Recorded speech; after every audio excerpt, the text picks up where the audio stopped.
Las bendiciones espirituales, el apóstol Pablo menciona las bendiciones espirituales y hemos hablado de ellas. Pero como está escrito ahí, usted lo puede leer conmigo, dice, de todas las cartas del apóstol Pablo, ninguna es tan exuberante en alabanza y adoración hacia Dios por sus bendiciones como lo es Efesios. Esta sección es muy importante en la totalidad de la carta de Efesios. Es una misma frase o oración, desde el verso 3 hasta el verso 14 en griego. Imagínense una oración tan grande desde el verso 3 al verso 14. Es una oración bastante grande. Pablo simplemente inicia con una nota de alabanza a Dios por toda la bendición espiritual. Y es lo que él está diciendo, ¿verdad? El versículo 3 dice, bendito sea Dios y Padre de nuestro Señor Jesucristo, que nos bendijo con toda bendición espiritual en los lugares celestiales. En Cristo. Pone en Cristo. Todas las bendiciones espirituales que menciona el apóstol Pablo son en Cristo. No está hablando de bendiciones que usted pueda obtener por otro lado. Las bendiciones que nosotros tenemos como cristianos son en Cristo. Aquí lo que dice la bendición espiritual, y luego continúa añadiendo frase tras frase la doctrina tras doctrina en su afán por citar estas bendiciones. Algunos comentaristas han notado que la obra del Padre está principalmente reflejado en el versículo del 3 al 6. Y si usted puede ver, sí, lo que está diciendo, bendito sea el Dios y Padre de nuestro Señor Jesucristo. Ya en el verso 4 dice, según nos escogió desde antes de la fundación del mundo. Ya en el verso 5 dice, en amor habiéndonos predestinado. ¿Quién nos destinó? Dios, el Padre. Amén. Ya cuando llegamos al versículo, porque eso es del versículo 6, pero cuando llegamos ya al versículo 7, dice, en quien tenemos redención por su sangre. ¿Quién derramó su sangre? Jesús. Entonces de ahí comienza la obra del Espíritu de Cristo hasta el versículo 10. Y lo vamos a leer porque, para que entendamos. Los primeros versículos, ¿verdad? Del 3 al 6 hablan del Padre. Los del 7 al 10 hablan del Hijo. Entonces, aquí podemos ver donde dice en quien tenemos redención por su sangre, el perdón de pecados, según las riquezas de su gracia, que hizo sobreabundar para con nosotros en toda sabiduría e inteligencia. Se recuerda que en Isaías se menciona que Jesús iba a tener los espíritus de Dios iban a morar en él. Y uno de los espíritus es sabiduría, inteligencia. Y también eso nos ha dado a nosotros. Nos ha dado su sabiduría y nos ha dado su inteligencia. Otra parte interesante, dándonos a conocer el misterio de su voluntad. ¿Cuál es la voluntad de Dios? ¿Cuál es la voluntad de Cristo? Es que todos acepten el sacrificio como plan de expiación de pecados.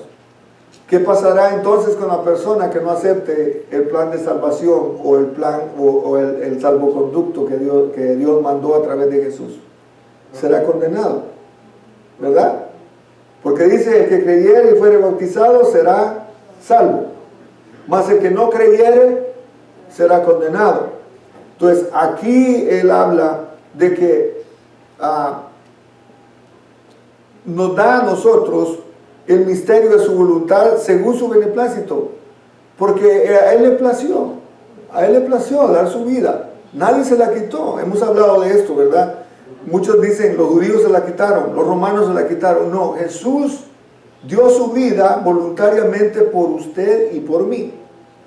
O sea que en ningún momento Jesús fue obligado. Jesús lo mataron, por decir así. Él se entregó y él mismo lo dijo, yo mi vida doy. Él lo dijo. Ahora, parte del hecho de que él dio su vida voluntariamente, y acuérdense que cuando dice en Romanos, lo que primero dice el versículo 12 del capítulo 1, donde dice, así que, como quien dice, si él lo hizo, ¿no sería lógico que nosotros demos nuestra vida por él? Sería lo más razonable. El problema es que nos creemos que somos dueños de nosotros mismos y no, ya no somos pertenencia nuestra. el verso 10 dice, de reunir todas las cosas en Cristo, en la dispensación del cumplimiento de los tiempos, así los que están en los cielos como los que están en la tierra. Esa es hablando de Jesús. Ahora del verso 11 al verso 14, está hablando del Espíritu Santo. Si usted puede marcar, si tuviera colores, le aconsejaría que usted ponga todos esos versos de un solo color sobre el Padre. Los otros versos del 7 al 10, el Hijo, y los otros versos del 11 al 14 son del Espíritu Santo. Y usted póngalo en su Biblia, márquelo, porque eso le va a servir. Porque muchas veces esto es doctrina trinitaria, mi hermano. ¿Sabe por qué? Porque usted puede hacer que encuentre personas que solo creen en solo Jesús. ¿Y dónde quedó el Padre? ¿Y dónde quedó el Espíritu Santo? Usted puede encontrar personas que no creen en el Espíritu Santo. Los testigos de Jehová, por decir algo. Los testigos de Jehová dicen que el Espíritu Santo es la fuerza activa de Dios. No lo ven como una persona. Pero sabemos perfectamente de que sí es una persona, porque se contrista. No está diciendo se va a contristar Cristo, se va a contristar el Padre. Dice que se contrista el Espíritu Santo, porque es una persona. En el verso 11 dice, en Él mismo tuvimos herencia, habiendo sido predestinados conforme al propósito del que hace todas las cosas según el designio de su voluntad, a fin de que seamos para alabanza de su gloria nosotros los que primeramente esperamos en Cristo, en el que también vosotros, habiendo oído la palabra de verdad, el evangelio de vuestra salvación, y habiendo creído en Él, fuisteis sellados con el Espíritu Santo de la promesa. Me detengo aquí en lo que es esta porción. El apóstol Pablo, acuérdense, en el principio dijimos que la ubicación de Éfeso es como una península que está situada en Turquía actualmente. Y esta iglesia tenía un puerto. Entonces el apóstol Pablo y ellos estaban muy familiarizados, porque para pasar de un lado a otro tenían que, en el barco, generalmente la mercadería va sellada, ¿sí o no? Entonces, usted sabe que una vez la mercadería va sellada, se sabe perfectamente de que ese sello, a quién le pertenece, quién lo manda y para dónde va. El apóstol Pablo está haciendo una relación aquí diciéndole, nosotros fuimos sellados con el Espíritu Santo. Ya hay un down payment. El Espíritu Santo nos ha sellado. Pero él está diciendo de que es un enganche nada más por lo bueno que viene. Hermano, este era tiempo que nosotros estuviéramos ya disfrutando un pedacito de gloria. No sé si logramos captar la idea del apóstol Pablo, pero él dice que ya fuimos sellados, como es decir, ustedes ya van, ustedes ya lo único que falta es morirse. Lo último que falta para nosotros es morirnos, ausentes del cuerpo, presentes con Dios. No fuera tiempo para estar tan ocupados en tantas cosas. Si fuera que estuviéramos esperando ya realmente irnos con el Señor, créame que viviéramos una vida más liviana, una vida sin tanto afán, una vida sin tanto ajetreo. Lamentablemente, y esto, hermano, se lo digo porque podemos ver que si no nos gozamos en Cristo no vamos a gozar en nada. Así de simple. Si no nos gozamos en que ya estamos salvos y que vamos para el cielo, no vamos a gozar en nada. Y se lo puedo decir con propiedad. Usted se puede cambiar de casa, usted se puede cambiar de carro, se puede cambiar de ropa, se puede cambiar lo que quiera. Pero si usted es miserable siendo pobre, va a ser miserable siendo rico. Si usted no se siente feliz con lo que tiene, déjeme decirle que cuando Dios le dé lo que usted le está diciendo, ay, es que si tuviera los hijos perfectos voy a ser feliz. No, no va a ser feliz. No hay manera de ser feliz al menos que tengamos a Cristo. La Biblia dice que solo Dios hace al hombre feliz. Por eso es que esta riqueza, todo esto que estamos hablando, donde el apóstol Pablo dice, con el cual fuiste sellado, quiere decir que usted y yo estamos sellados, ya estamos marcados, ya sabemos para dónde vamos. No tenemos que estar con aquella cosa de que, ¿y si me muero? ¿A quién le dejo mis deudas? Pues alguien las va a pagar. Le aconsejo que las pague usted antes de que se muera. Pero lamentablemente muchas veces no es así, ¿verdad? Pero el gozo que nos tiene que causar es saber que ya somos sellados, como decir, y eso es la idea en este versículo, donde dice que Él está haciendo la relación entre decir, los de Éfeso sabían perfectamente que cuando una mercadería ya estaba sellada, era porque iba de aquí a otro lugar y sabía para dónde iba. ¿Y para quién era? Usted y yo estamos sellados por el Espíritu Santo, ya sabemos para dónde vamos. Vendrá el día cuando ya tengamos la herencia completa, ya sepamos perfectamente y estemos con el Señor. Pero mientras tanto estamos viviendo ya con el sello del Espíritu Santo. Ya nosotros, hermanos, ya sabemos para dónde vamos. Y como le digo, lamentablemente no estamos muy familiarizados con esto. Y estamos con muchos afanes. Y yo le digo honestamente, hemos estado estudiando a través de este tiempo y me doy cuenta de que hay muchas cosas que nosotros perdemos. El tiempo con la familia, el tiempo con nuestros seres queridos, el tiempo de nosotros mismos, por cosas que no necesitamos, por agradar a gente que ni siquiera conocemos. Y nos estamos atados, nos hemos esclavizado y nos hemos hecho esclavos en vez de ser amos. Las cosas materiales nos tienen tan prisioneros que hay quienes no se quieren morir porque no saben, no han dejado testamento. Qué bueno que la muerte se lleva a todos. Qué bueno que la muerte no discrimina. Pero hermano, lo ideal fuera de que estuviéramos ya a decir el espíritu del contentamiento. Si no tenemos contentamiento con lo que tenemos, no vamos a tener contentamiento con lo que le estamos pidiendo a Dios. Sí está bien, aspiremos cosas buenas en el Señor, pero mientras tanto, disfrutemos lo que tenemos. Yo se lo digo, ¿sabe por qué? Porque es muy triste llegar a la meta sin haber disfrutado el paisaje. ¿De qué sirve llegar al cielo si usted no disfrutó el tiempo de ser cristiano? El tiempo de disfrutar, estar aquí en la tierra. Sí sabemos que nos está esperando el cielo, pero también aquí podemos disfrutar mientras nos llega el lugar. Si no nos atamos tanto a las cosas materiales, vamos a poder disfrutar un poquito más. Yo no le digo que deje de trabajar, todos tenemos que trabajar. Lo que yo le digo es que no se vuelva esclavo. Mi punto es de que usted trabaje para vivir y no viva para trabajar. Coma para vivir y no viva para comer. ¿Sí me entiende el principio? Porque muchas veces no entendemos y nos volvemos esclavos. Yo decía la semana pasada, muchas veces nosotros decimos, el perro es mi mascota. ¿Qué equivocados estamos? A veces el perro es el que nos manda.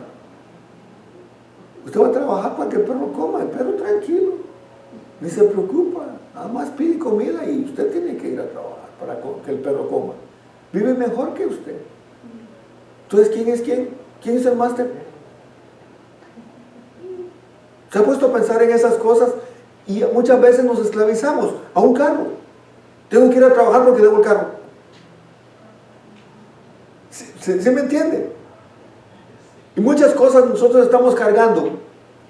No sé, para muchos tal vez, les voy a contar esto, pero nos pasa la de ese indígena, ¿verdad? De Guatemala, que él vivía en una casa de ricos. Y cada vez que iban a Esquipulas, a los que son de Guatemala, ¿verdad? Los patrones iban felices cantando, adiós Señor de Esquipulas, el otro año yo volveré. El indio no iba tan feliz, porque al indio le tocó que cargar todos los bultos de los dueños. Él no iba cantando el otro año, yo volveré, yo quiero decir, el otro año no vuelvo.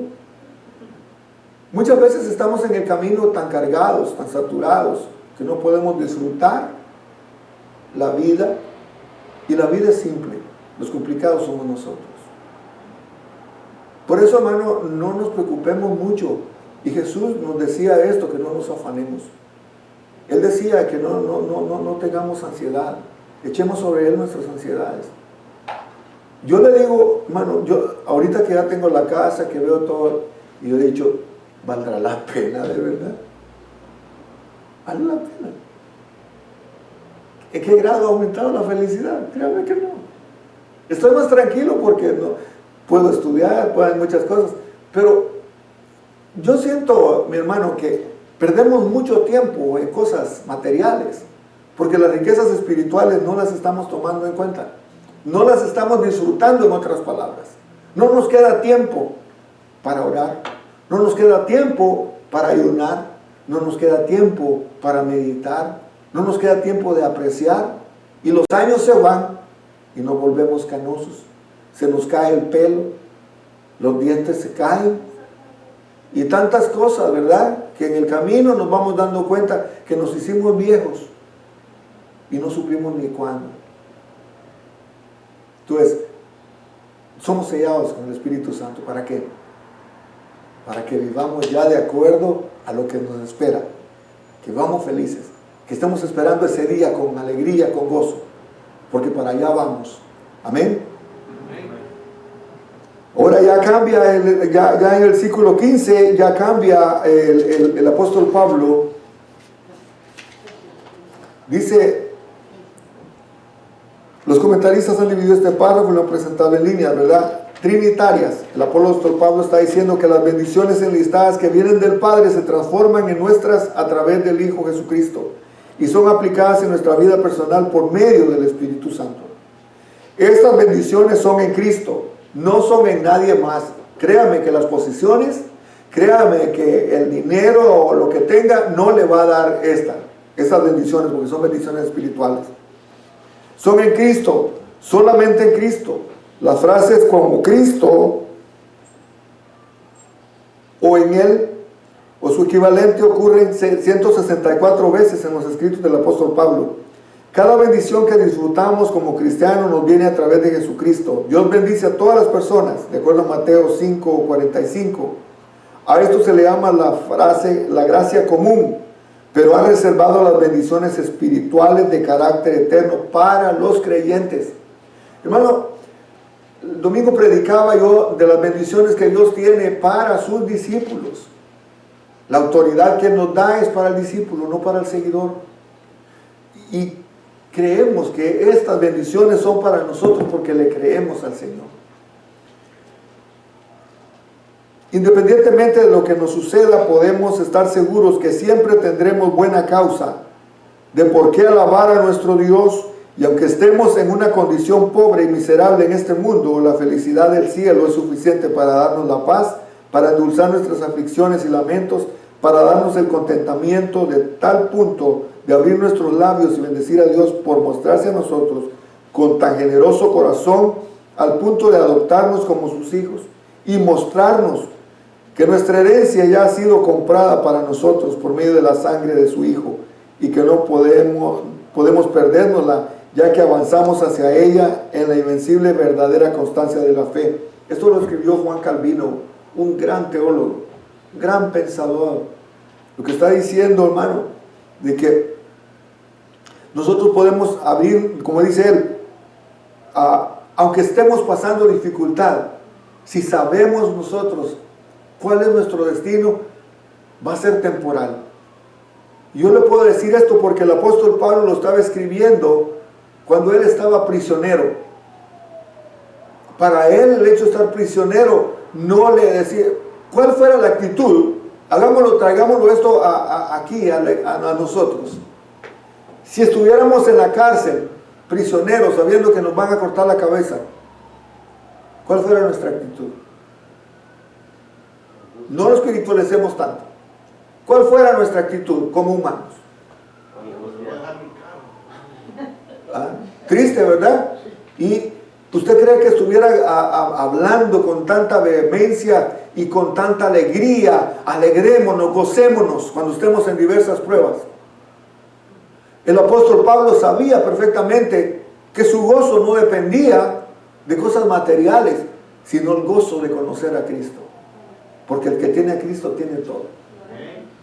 Entonces, esto lo que está diciendo este gran teólogo Juan Calvino, nos está diciendo de que aunque la dificultad sea grande, aunque el problema sea grande, nosotros vamos a poder disfrutar la vida del cristiano.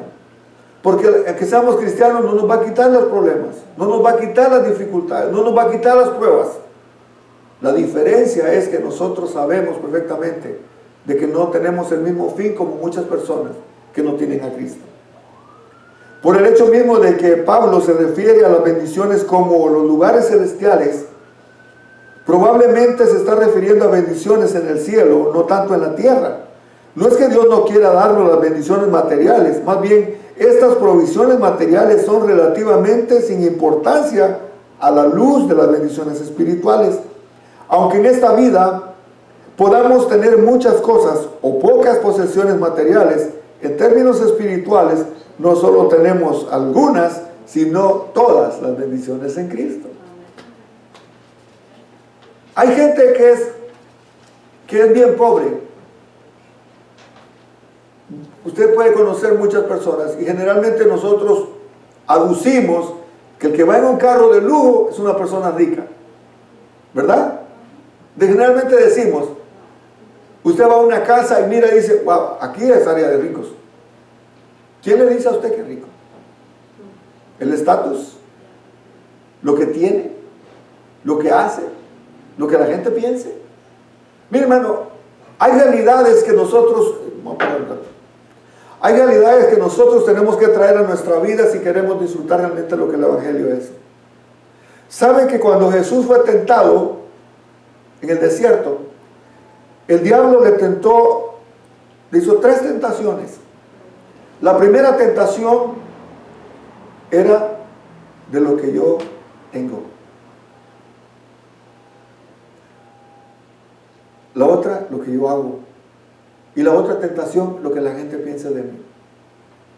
¿Cuál fue la primera que le dijo? Si eres hijo de Dios, haz que estas piedras se conviertan en pan. Lo estaba tentando para que hiciera. A veces nosotros pensamos que haciendo mucho vamos a ganar el cielo. A veces pensamos nosotros que como ya hicimos bastante, ya tenemos derecho a estar sentados.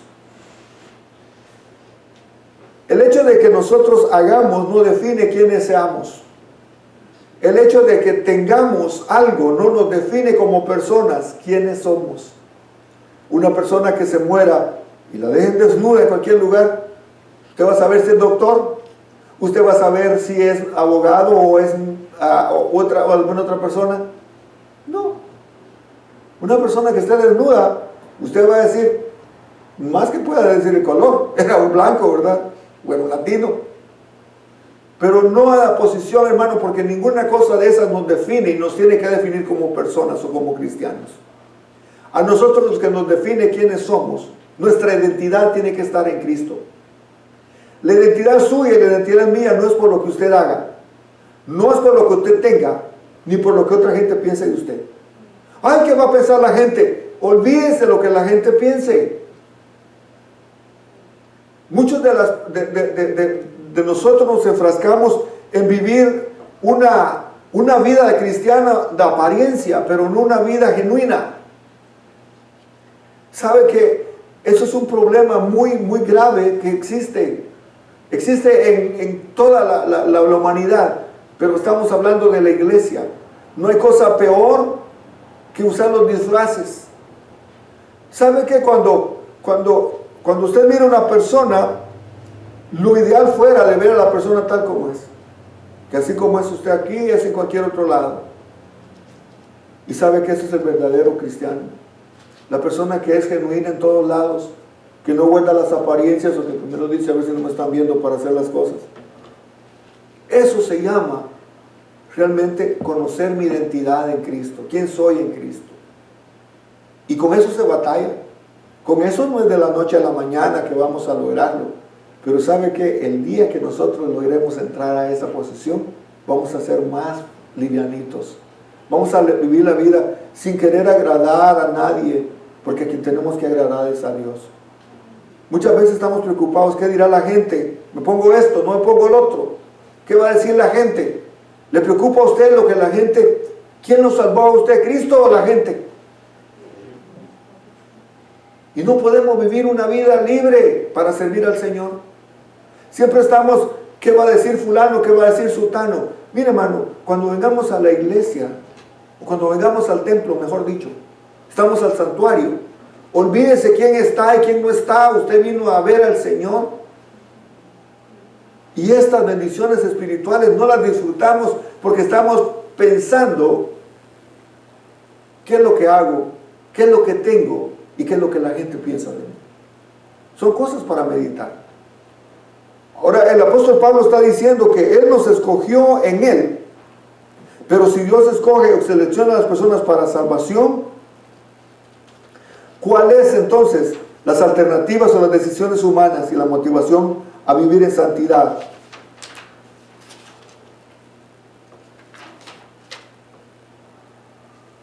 ¿Cuáles son las motivaciones que nos hacen vivir en santidad? Dice que sin santidad nadie verá al Señor.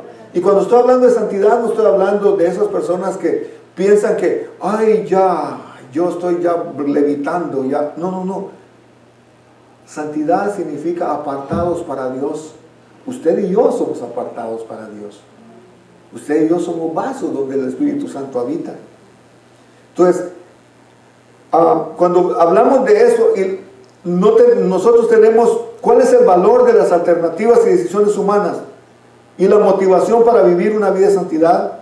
Sin embargo, en vez de destruir el valor de las decisiones humanas, la elección nos da la capacidad de escoger lo que no podíamos escoger anteriormente, viviendo una vida que no había sido regenerada. Este comentario está bastante fuerte. ¿Sabe que una persona que es esclava de una adicción no puede hacer decisiones por él? Una persona que está esclavizada al alcohol no va a poder hacer lo que quiere, sino que lo que el alcohol diga. Una persona que está esclavizada a la nicotina va a hacer lo que la nicotina le ordene. Esto es para una persona que ha sido regenerada. Una persona que tiene control de hacer las cosas que antes no podía hacer. Por eso dice que si nosotros somos, si el Hijo libertares, seréis verdaderamente libres. Pero no confundamos ese término, libres, como para decir, oh, yo puedo hacer lo que me da la gana. No, no, no, somos libres para hacer lo bueno, porque antes no podíamos, porque éramos esclavos del pecado. Cuando Cristo nos dio vida juntamente con Él, también recibimos una nueva naturaleza, ¿verdad? Una nueva naturaleza, una novedad de vida. Y voluntariamente nos sometemos a Dios, y la prueba de que verdaderamente hemos sido elegidos es nuestro deseo de vivir una vida santa. Nadie le está poniendo una pistola para vivir una vida santa delante de Dios. Eso, yo no puedo obligar a la gente. Sencillamente, ¿cuál es mi decisión? Si yo realmente quiero hacer cosas y no puedo, es porque realmente estoy esclavizado a otras cosas. Hay gente que quisiera, pero no puede. ¿Y qué puede hacer usted con una persona así? Realmente tiene que renunciar a esto.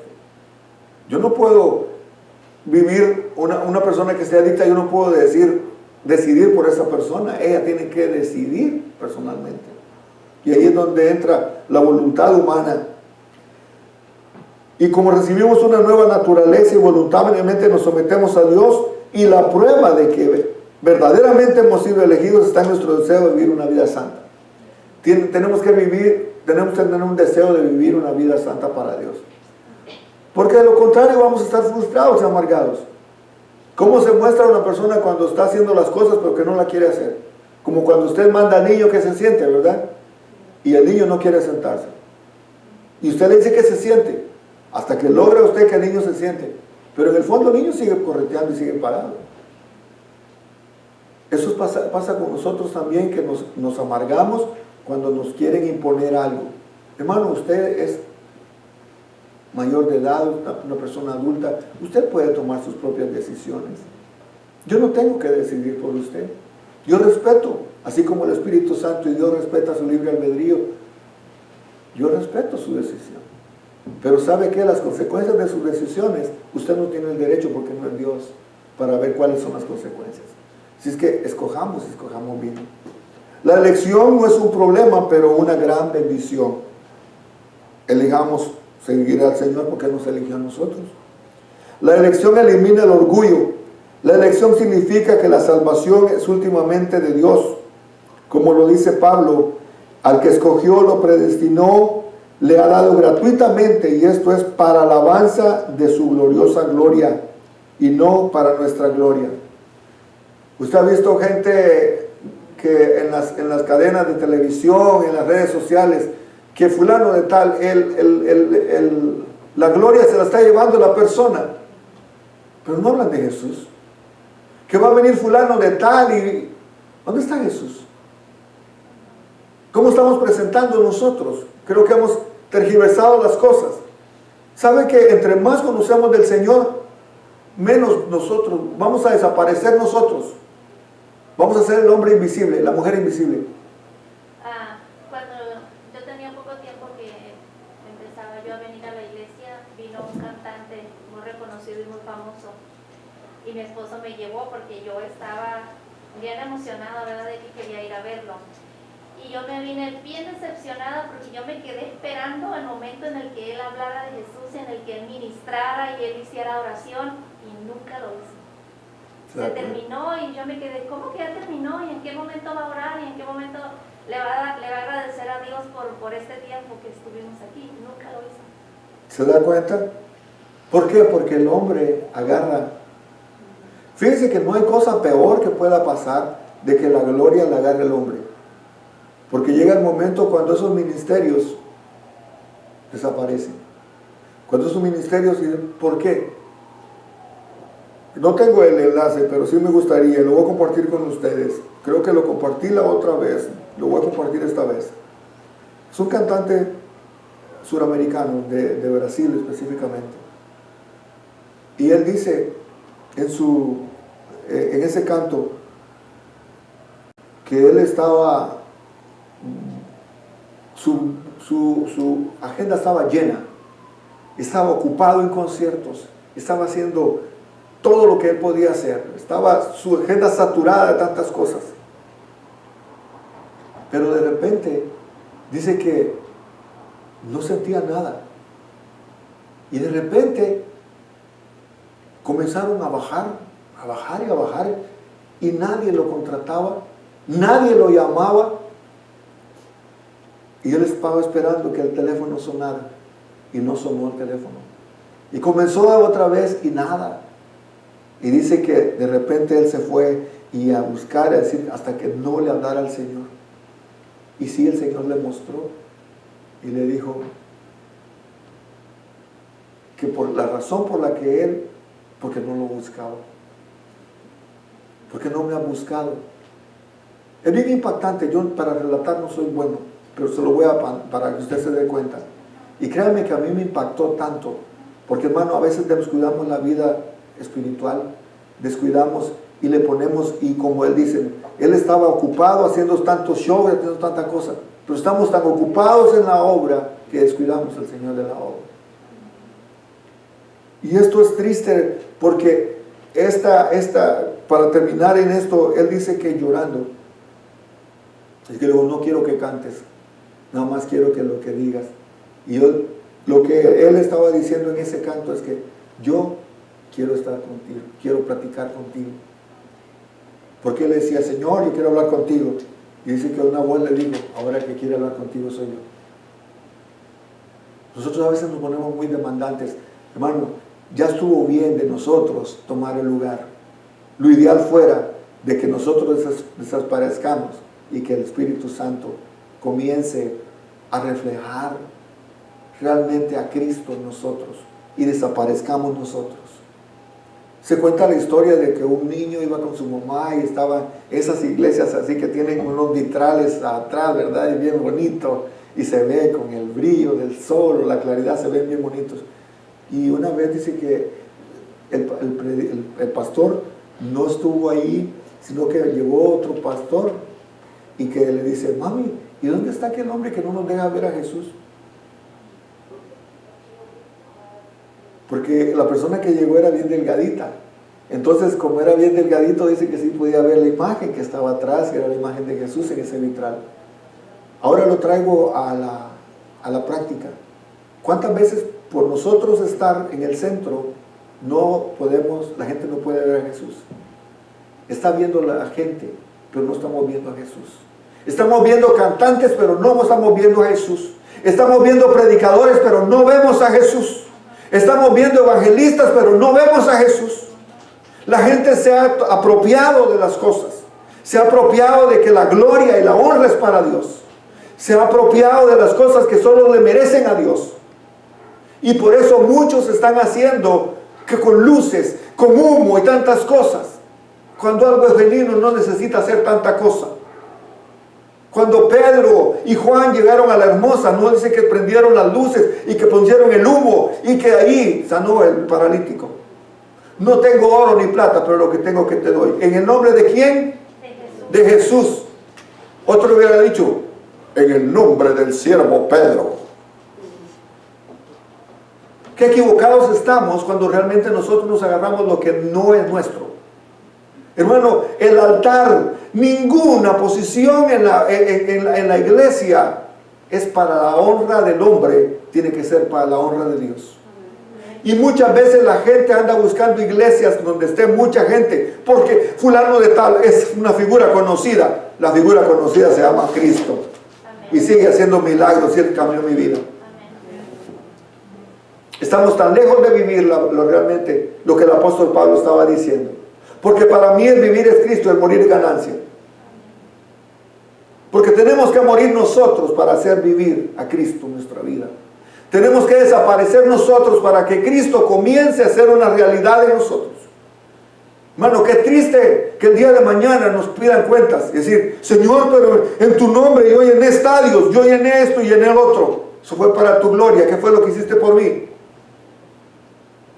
Esto es un ejemplo, mi hermana. Concierto famoso, ¿verdad, mi hermana? Sí. ¿Cuántos miles? Estaba llenísimo el lugar. Pero nos preocupamos de llenar estadios, nos preocupamos de llenar lugares. Pero cuando nos vamos a preocupar por llenar de la presencia de Dios. Qué triste que las bancas estén vacías porque no tenemos un artista famoso. Porque no tenemos quien venga a entretener. ¿De qué me sirve, hermano, estar entreteniendo a la gente si un día ante Dios vamos a dar cuentas qué fue lo que hicimos con el talento que nos dio? No podemos vivir una vida de apariencia. No podemos vivir una vida donde el Espíritu Santo está hablándonos y hablándonos y nosotros ignorando su palabra. Y Cristo desaparecido del mapa. ¿Sabe que hay un libro, lo recomiendo, yo lo leí, se llama Jesucristo, Jesús recortado de la imagen? Ahora en muchas iglesias no se habla de pecado porque se ofende la gente y se va. Ahora esto ya no se llama el altar, se llama el escenario. Ahora ya no se dice tal, se llama, hemos cambiado tanto. ¿A quién nos estamos comparando? ¿Con quién está a nuestra altura? ¿No es la meta que tengamos que llegar a ser como Cristo? ¿Y sabe por qué hablo con pasión de esto, hermano? Porque realmente da tristeza. Como la gente donde están los lugares llenos, van ahí, pero son seguidores. No es gente que quiere tener un compromiso con Dios. Y no critico todas las iglesias que sean grandes. Pero sí, lamentablemente, muchas veces estamos buscando la fama y el nombre. ¿A qué iglesia pertenece? A fulana de tal, como es reconocida. No tengo nada en contra de la iglesia, ninguna iglesia en particular. Pero sí considero que está mal cuando nosotros hablamos más de nuestro líder que lo que hablamos de Cristo. Considero que perdemos el enfoque cuando nosotros comenzamos a ver más al hombre que a Dios. ¿Será que nosotros estamos evitando que la gente conozca a Cristo? Y estamos haciendo de los altares, estamos haciendo de los púlpitos un show. Hemos perdido el enfoque. Es tiempo que volvamos a la senda antigua. Es tiempo que volvamos a ver realmente por qué venimos a la iglesia. ¿Por qué decimos que somos cristianos? Es tiempo que comencemos a darle la gloria a Dios. Es tiempo que comencemos a glorificar el nombre de Dios en la oportunidad que tengamos.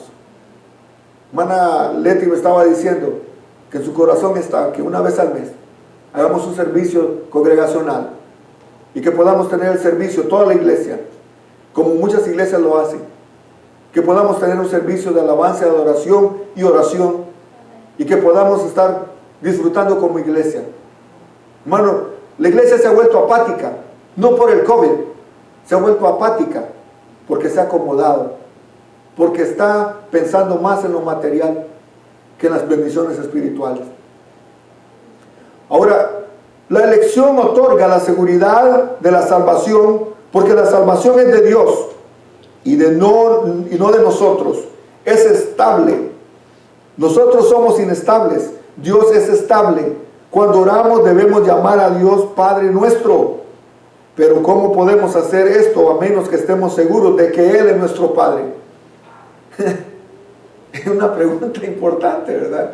Si usted tuviera duda de que su papá es su papá, con razón. Él dice que es mi papá, pero es que no nos parecemos. ¿Verdad que ni el padre se sintiera seguro de amarle hijo, ni el hijo de amarle padre? O sea, hermano, ¿cuál es nuestra identidad en Cristo? La elección guía a la santidad. Una persona puede decir, bueno, si soy elegido, creo que soy salvo, independientemente de lo que haga. Por lo tanto, voy a disfrutar de la vida y del pecado, todo lo que quiera. ¿Ha encontrado gente así? ¿Verdad? No, pues ya soy salvo, ya levanté la mano. Pero siguen viviendo una vida esclavizada, lo mismo que hacían antes. No hay novedad de vida, no hay un cambio. ¿Usted cree que esa persona ha sido salva? La elección guía a la santidad. La santidad es otro paso de la salvación. Nos vamos santificando, nos apartamos para Dios. Aquellos que hablan así o no son elegidos o tal vez son, pero no han sido regenerados, porque la regeneración es otro paso de la salvación. Usted puede ver cuando una persona ha cambiado, se ve la diferencia. Ha habido arrepentimiento y un cambio de conducta. ¿Verdad que es difícil cuando la gente dice, yo soy cristiano, pero usted le dice, ¿y por dónde? No se lo veo. No le veo de ninguna, y lo he tratado de buscar, pero realmente está bien difícil la cosa. El que es cristiano se va a hacer conocido, sin que haga y diga mucho. La elección promueve el evangelismo. El hecho que Dios sea el que elige para salvación no elimina los medios a través de los cuales Él llama a los elegidos a la fe.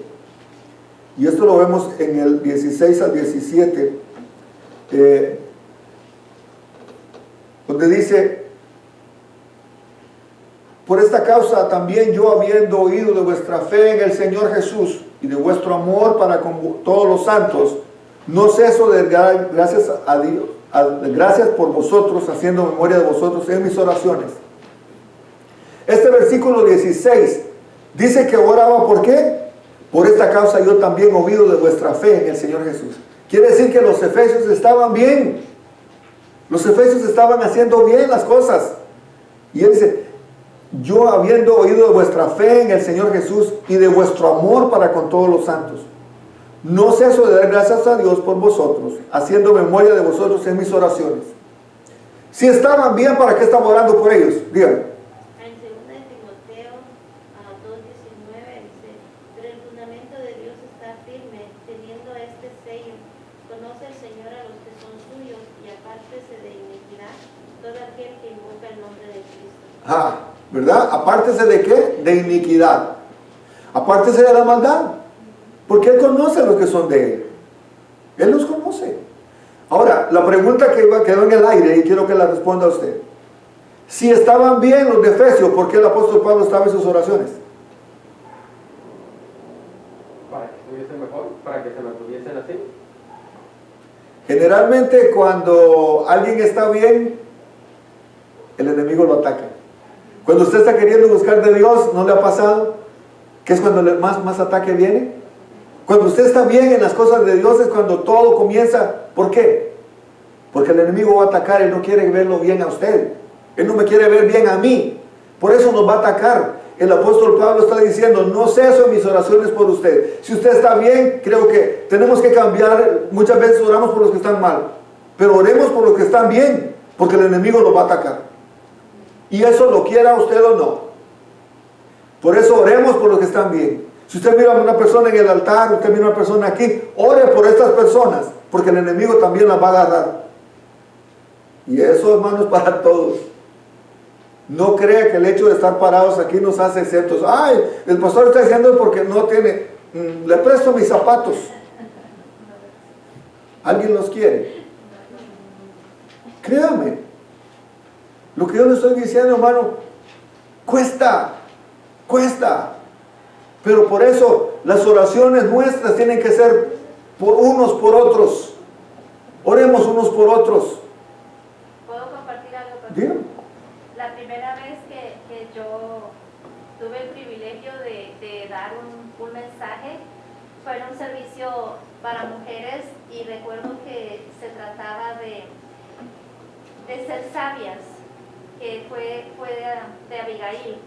El mensaje fue sobre Abigail, y yo me acuerdo que yo le dije a mi esposo, necesito que me ayudes porque yo voy a hacer esto y esto, y yo sé que algo va a pasar. Y yo recuerdo que él me decía, ¿y cuánto tiempo te falta? ¿Y cuánto tiempo te falta? Porque de verdad, en ese tiempo que yo estaba estudiando, me estaba preparando, no faltaba, pero por la cosita más mínima peleábamos. Por cualquier tontería y peleábamos. ¿Se da cuenta? A mí me costó, de verdad me costó llegar bien a dar ese mensaje. Imagínense lo que es venir preparado ya con un sermón y en el camino ponerse a pelear con la esposa. Y en el camino que se ponen todas las cosas. Usted podrá decir como miembro, pero a mí como pastor me ha pasado de que, o a veces, por eso ahora ya no doy consejería antes del servicio, porque yo no quiero venir influenciado. ¿Qué quiere? Busque otro día, yo lo atiendo con gusto, pero menos antes de comenzar el servicio. Así que tiene el pastor, está enojado. No, quiero no se influencia uno de eso. Entonces, mire hermano, palabra sabia esta. Oremos unos por otros, pero oremos más por los que están bien. ¿Sabe que cuando yo estaba escuchando este comentario, decía yo, wow, tenemos que ser sabios al pedir? Porque pedimos por los que están mal, pero los que están mal muchas veces el enemigo ni la guerra les hace ya, porque ya son de él.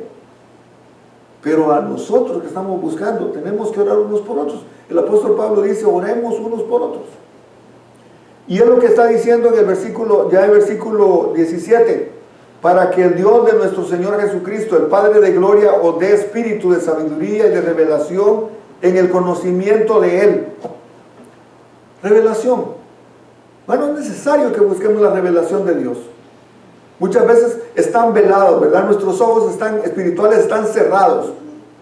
Las bendiciones están enfrente de nosotros, pero no las vemos. ¿Qué diferencia hay para un ciego si tenemos luz o no hay? ¿Se han dado cuenta? Aquí bien pudiéramos estar ahorita en lo puro oscuro, el ciego estaría feliz. ¿Por qué no necesita luz? Y esa es la condición como mucho cristiano todavía está. Ya aceptó a Jesús, pero todavía no se le han abierto los ojos.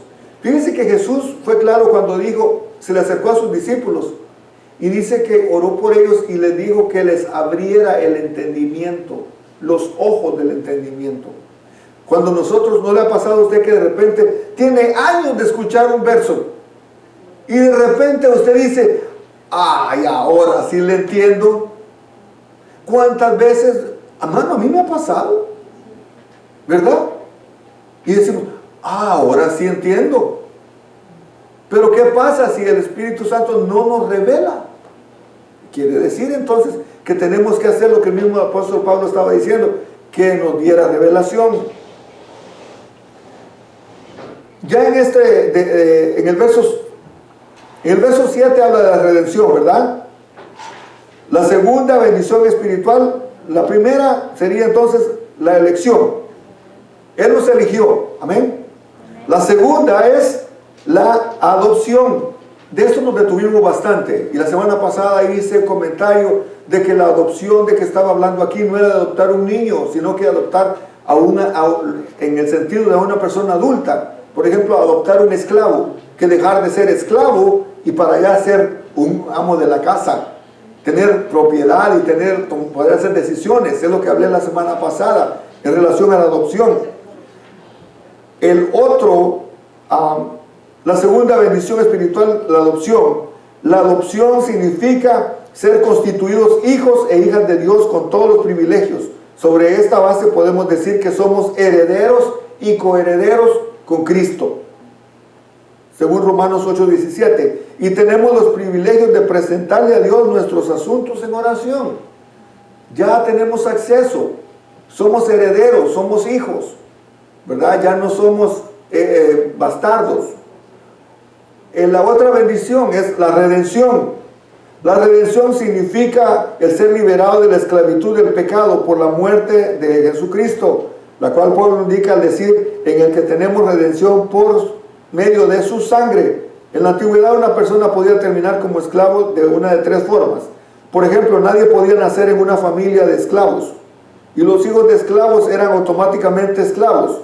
También podría haber sido constituido esclavo como resultado de una conquista militar, ya que los ciudadanos de alguna ciudad, estado, podían ser esclavizados al ser capturados por la nación vencedora, como el caso de que a Israel los conquistaron y se los llevaron cautivos a Babilonia.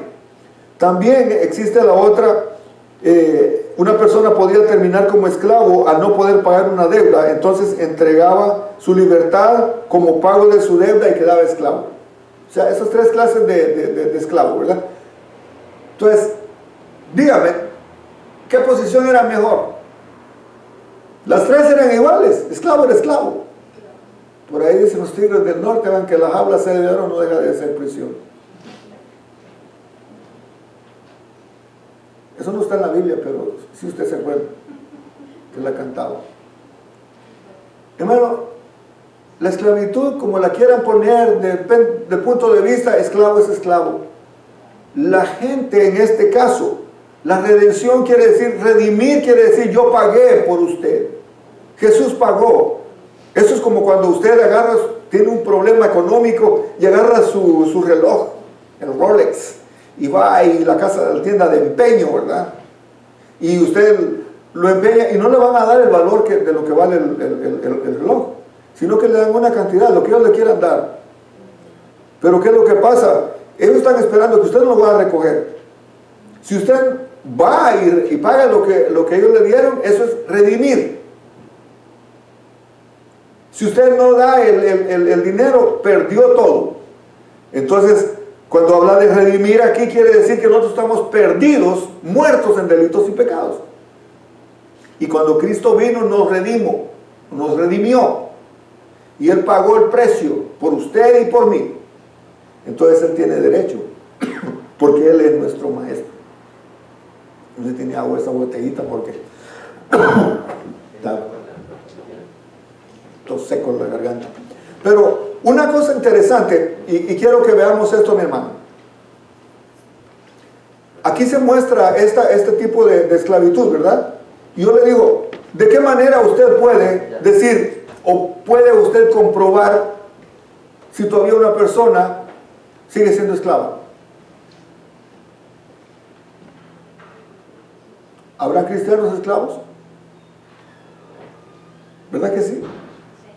Sí. Hay gente que todavía no ha dejado muchas cosas, porque todavía está esclavizada. Entonces, esto es nos redimió de la muerte eterna. Eso es lo que es la redención. Pero hay gente que sigue todavía, no ha podido vencer todo eso. La Biblia habla de la esclavitud en las personas de tres formas. Nacemos en pecado y esclavitud al recibir una naturaleza pecaminosa de nuestros padres. Gracias. La naturaleza pecaminosa que nosotros tenemos fue heredada, es el pecado natural. Y muchos nos han tocado padres más pecadores que otros, ¿verdad? Pero ¿sabe qué? No tiene nada que ver si usted va a ser libre o no. Por decirle algo, mi papá nunca fue, mi papá fue un hombre íntegro. Desde que yo lo conocí era cristiano, nunca lo escuché malas palabras, nunca maltratar a mi mamá, nunca vi un mal ejemplo. Y sin embargo, casi todos mis hermanos hemos sido borrachos. ¿De dónde lo agarramos? Dígame. De la libertad de elección. ¿La elección? Nosotros la elegimos. ¿Nos trajo consecuencias? Claro que sí. Mira dónde acabó. Pero no tiene. Pero no tiene nada que ver realmente, porque muchos nacen esclavos por venir de padres. Y el pecado es una herencia que traemos, ¿verdad? Es una naturaleza pecaminosa de nuestros padres. También somos conquistados por el pecado y terminando esclavizados por este. Lo que pasó conmigo, de que yo terminé en el alcoholismo, esclavizado al alcohol. Entonces, uno de nacer, otro también que el pecado nos esclaviza. Y también somos esclavos del pecado a través de la deuda o de la paga del pecado. Porque, hermano, la gente que está pecando y sigue más endeudado y más endeudado. Hay gente que tras un pecado viene otro y están esclavizados. Redención significa entonces que Jesucristo nos libra de la esclavitud del pecado por su obra en la cruz. Antes estábamos cautivos y no podíamos ser libres para hacer su voluntad, y en muchas circunstancias ni siquiera queríamos, pero ahora por la misericordia de Dios, por su gracia y amor, pero especialmente por la muerte de Jesucristo en la cruz, somos libres para servir a Dios. Y eso lo vemos en 1 Pedro 1, 18 al 19. También la otra bendición, el perdón de pecados. Nadie podía salvarnos si no hubiera sido por la muerte de Cristo. Y eso lo hemos dicho en otras veces, ¿verdad? Que antes se acostumbraba que cuando una persona pecaba, mataba una oveja, mataba una palomita o cualquier, porque no había la forma de quitar el pecado. Pero cuando Jesús vino a morir por nosotros, dice que, eso lo dice Juan, ¿verdad? Le dice Juan el Bautista: he aquí el Cordero de Dios que quita el pecado del mundo. O sea, esa es la redención, el perdón de pecados. La redención significa que Él puede ser puesto en libertad del poder del pecado, de manera que ya no controla nuestras vidas. Perdón significa que Dios limpia nuestra vida de las manchas del pecado, que ya no nos está cobrando, ya no tenemos deuda ante Dios por el pecado. Otra bendición, la revelación del propósito de Dios en la historia. Pablo vivió en un mundo de necesidad, así como nosotros. Él vio como el griego estaba en contra del romano, el judío en contra del gentil, el rico en contra del pobre, etc. Pero esta desarmonía no sería eterna. Todas las cosas estaban destinadas a traerse bajo el señorío de Cristo. Y esta es la verdadera libertad y unidad en las Escrituras. O sea, mire qué hermoso de esto. La revelación del propósito de Dios. Ahora en Dios, en el Señor ya no hay judío, ya no hay griego, no hay esas diferencias. Lo mismo puede ser que una mujer, para mí no hay ningún problema. Si una hermana me dice: pastor, yo quiero estudiar y quiero ser pastora, adelante, comencemos una obra. Hay personas que no, es que la Biblia dice que, y Pablo dice, y ponen textos bíblicos que dicen que la mujer no puede ser pastora. Para mí no hay ningún problema, y yo lo dejo a la discreción de como lo quiera ver, pero para mí no hay ningún problema. Si el Señor la llama, la capacita y la manda. Otra cosa importante también, sellados por el Espíritu Santo, lo que estamos hablando, ya fuimos sellados por el Espíritu Santo, somos propiedad de Él. Ya si usted es propiedad del Señor, hermano, usted está sellado. Donde usted vaya saben que tiene un sello. Los sellos hacen un documento algo auténtico y aseguran que las promesas contenidas en esto o en este son buenas. Esto es lo que hace el Espíritu Santo, hace con los cristianos. El Espíritu Santo es lo que autentica que los creyentes son verdaderamente de Dios y que ninguna de las promesas de Dios para ellos fallarán. Sabemos que somos de Dios, sabemos que sus promesas, y sabemos que tener el sello, Dios nos hace auténticos delante de Él, que no hay falsedad, ¿verdad? Que le dieron un pasaporte que se lo dieron ahí en las oficinas del MacArthur. No, tiene que tener el sello original, ¿verdad? O sea, eso es lo que está diciendo, de que Él nos ha sellado. Una herencia, también, la mejor herencia que podemos tener, hermanos, sobre todo, es estar en Cristo. Todo lo que podemos desear es tener a Cristo, porque con Cristo lo tenemos todo. El Espíritu Santo no solo es el sello de nuestra herencia, Él mismo es parte de nuestra herencia. Los cristianos son la herencia de Dios, pero el Espíritu Santo es quien es Dios. Ha sido dado a nosotros como un depósito de la totalidad de la herencia, la cual es ya nuestra en Cristo Jesús. ¿Se da cuenta? Mire qué riqueza la que tenemos entonces en el Señor. ¿Qué tiempo tenemos? 8:30. Vamos a hacer unos 5 minutos nada más y terminamos. Al entrar ya entonces a lo que es del versículo 15 al 23, que es lo que que lo estuvimos leyendo, la declaración de lo que Pablo está orando sigue una típica construcción gramatical griega. En esta contracción, él dice primero por lo cual está orando, luego usa una cláusula de propósito para indicar la razón por la cual está orando de esta manera. En esto Pablo nos enseña que la necesidad del cristiano y de la iglesia es conocer a Dios. Pablo primero quiere que conozcamos a Dios a través de la sabiduría y la revelación. Luego le pide a Dios que nos dé entendimiento para que conozcamos la esperanza de nuestro llamamiento, las riquezas de nuestra herencia y el gran poder de Dios, el cual nos da para lograr nuestro llamado y alcanzar nuestro destino. La idea es, el poder de Dios es más de lo que jamás podremos necesitar para lograr todo lo que Él nos ha llamado a hacer. Al entender la gran herencia que nos ha dado a cada uno, seremos motivados con entusiasmo para pelear la buena batalla de la fe. Esta es la esperanza que podemos hacer la diferencia en el mundo en que vivimos para el reino de Dios, con los dones y talentos que nos ha dado. Y que hay una preciosa herencia y un lugar reservado en los cielos, no más llanto o dolor o pecado, lo que nos da la motivación para resistir, derramar nuestras vidas ante Dios, pero más que esto, su gran poder, su misericordia que nos da el deseo de servirle con todo el corazón. Interesante lo que el apóstol está en el corazón del apóstol Pablo. Y por eso, al leer ya donde dice el versículo 18, el 19, y dice, ¿y cuál es?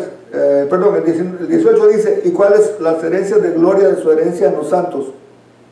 ¿Y cuál la supereminente grandeza de su poder para con nosotros, los que creemos, según la operación del poder de su fuerza, la cual operó en Cristo, resucitándole de los muertos y sentándole a su diestra en los lugares celestiales? ¿Qué posición la que el Espíritu Santo, es en la página 17, qué posición la que nos da el Espíritu Santo a nosotros? Imagínense, qué posición la que tenemos, qué bendición la que tenemos. Por eso, si estas son las bendiciones, la riqueza que nos da, ya tenemos que estar motivados a estar un día con el Señor completamente. No habrá llanto, no habrá tristeza, no habrá más dolor, y servirle al Señor. Y este es el poder que obra en nosotros, dice, ¿verdad? Es el mismo poder que levantó a Jesucristo de la tumba, también el mismo poder que levantó a Cristo al cielo, y Él le dio el lugar de más honor y autoridad de su Padre. Este poder Cristo nos lo ha dado para que nosotros no solo podamos morir con Él, sino también nos levantemos con Él para vivir la vida que Él vivió y continuar su ministerio que llevó con su poder. Hay un montón de citas que usted puede leer. Hay una cosa en el versículo 21 que me llama mucho la atención. Dice el versículo 21, sobre todo principado y autoridad y poder y señorío, sobre todo nombre que se nombra, no solo en este siglo, sino también en el venidero. Mire el poder que tiene Cristo, sobre todo principado. Hablando espiritualmente jerarquías, mi hermano. Hay gobernadores, hay principados, hay huestes de maldad. Por eso usted mira lugares que están saturados de tanta maldad, porque son jerarquías espirituales. Se recuerda que muchos ángeles caídos son demonios. Y fue bastante la cantidad que el diablo se trajo cuando se rebeló contra Dios. Entonces hay jerarquías. pero también en el mundo espiritual, de parte nuestra, hay jerarquías. Y así es que él le está diciendo, el apóstol Pablo le está diciendo que sobre todo principado y autoridad y poder y señorío, sobre todo lo que se nombra, no solo en este siglo, sino también el venidero. Al decir del siglo, no está hablando literalmente de 100 años. Él está hablando de las épocas, de las eras, de lo que viene. Lo que viene para el diablo y sus ángeles. Todo eso, en este tiempo y en el tiempo que viene, Dios le ha dado autoridad. Y en Filipenses, si alguien me puede leer por favor Filipenses 2:6, que aquí se comprueba esto que le estoy diciendo. Filipenses 2:6.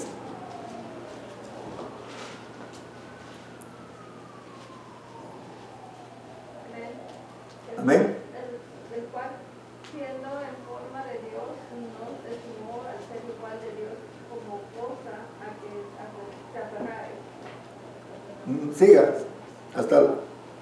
porque ahí dice bastante el apóstol Pablo en Filipenses. Sino que despojó a sí mismo, tomando forma de siervo, hecho semejante a los hombres, y estando en la condición de hombre, se humilló a sí mismo, haciéndose obediente hasta la muerte y Muerte de cruz. por lo cual Dios también le exaltó hasta lo sumo y se le dio un nombre que es sobre todo nombre, para que en nombre de Jesús se doblara toda rodilla de los que están en los cielos y en la tierra y debajo de la tierra, y toda lengua confiese que Jesucristo es el Señor, para la gloria de Dios Padre. Ah, miren, esa autoridad nos ha dado. O sea, que quiere decir que cuando usted menciona el nombre de Cristo, las fuerzas del infierno tiemblan, porque saben perfectamente quién es Cristo. La autoridad que él tenía, aquí lo está diciendo, se le dio toda autoridad sobre todo principado, todo señorío, todo poder. Y él lo mejor que nos lo ha dado a nosotros también. El problema es que no hacemos uso de ese poder. Pero no, Jesús mismo dijo, y en mi nombre echarán fuera demonios, sobre los enfermos pondrán las manos y sanarán. ¿Por qué es que no pasan entonces estas cosas? ¿Será que porque estamos en el 2022 y ya no tiene efecto esta palabra? ¿O será que porque no estamos creyendo lo que la palabra dice?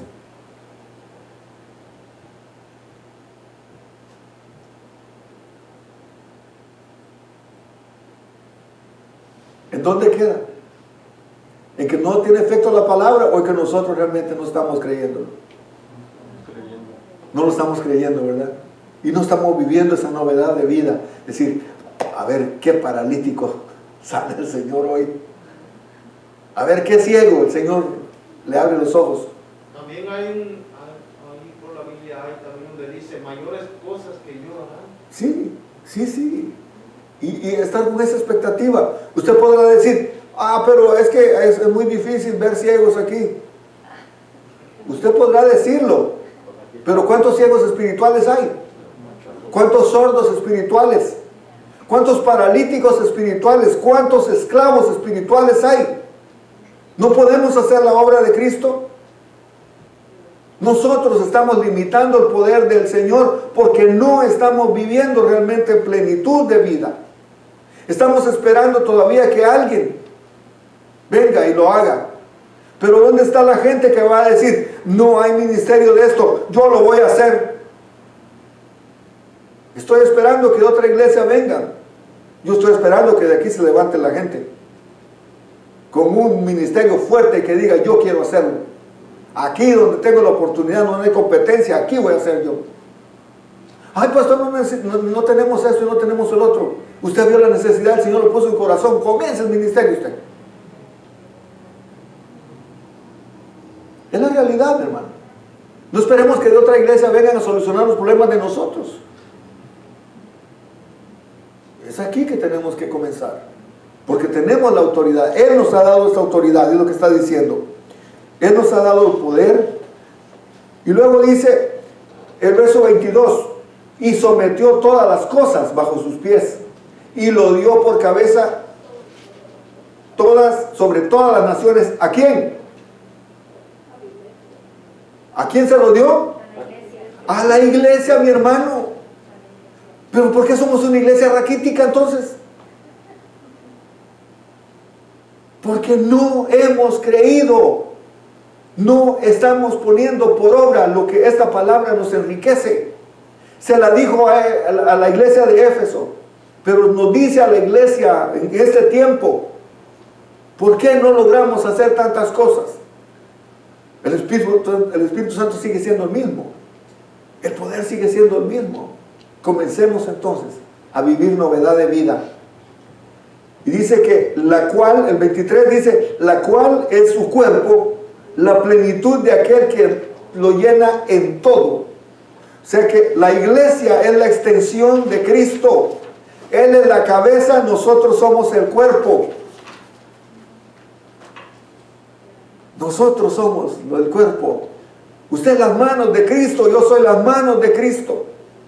Usted es la boca de Cristo. Yo no sé si a usted le emociona esto. Yo no estoy viendo la cantidad de gente que estemos recibiendo el estudio. Yo me emociono, ¿sabe por qué? Porque esto a mí me dice de que hay cosas mejores que estamos por experimentar y tenemos que estar con la expectativa de que es lo que el Señor va a hacer con nosotros. Y que comencemos a quitar nosotros, ay, es que usted no, es Cristo. Es el Señor el que lo va a hacer. Esto, hermano, no es para una persona que tiene, oh, no, usted no puede hacer esto porque tiene que ir al instituto bíblico. No, para usted predicar de que Cristo vive, usted puede hacerlo ayer, antier ya lo puede hacer. De que se prepare y se capacite, claro que sí, hágalo. Pero para predicar usted puede decir que Jesús lo salvó. Sencillamente la gente que lo conocía va a decir, yo lo conocía. Pero miren el cambio, miren la transformación. Y entonces la gente misma va a decir, yo quiero tener lo que esta persona tiene. Hermano, somos el cuerpo de Cristo y como dice, en el cuerpo de Cristo está la plenitud del Señor también. Nosotros somos la iglesia, somos las que vamos a cambiar, las que vamos a transformar y que aquí comiencen a pasar cosas que el Espíritu Santo quiere hacer.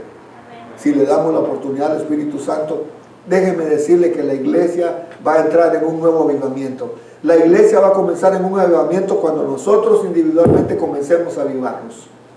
Cuando usted comience a vivir, a experimentar esa novedad de vida, usted va a decir, ¿y a quién le digo lo que estoy viviendo? ¿A quién le digo lo que está pasando? Que siento una alegría, que usted quiere compartirla hasta con el gato. Así le pasa, ¿verdad?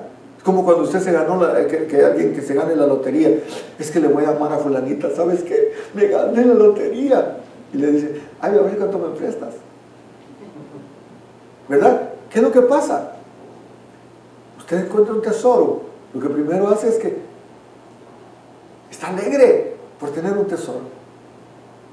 Entonces, somos ricos en el Señor, disfrutemos esa riqueza y comencemos a decirle a los demás que en Cristo hay riqueza, que hay novedad de vida, que hay cosas mejores. Hermano, yo termino este capítulo 1 con estas palabras y decirle de que la expectativa de nosotros tiene que estar decir, algo me he estado perdiendo en estos años de ser cristiano. El gozo de ver gentes que vengan a conocer al Señor. El gozo de que podamos ver gente decir, yo agradezco al Señor porque si no hubiera sido por la hermana yo no vengo. Pero ella insistió y viera que mal me caía, pero me hablaba y me volvía a llamar. Y yo doy gracias a ella porque gracias a Dios estoy yo aquí. Podemos hacer la diferencia si tan solo nos proponemos.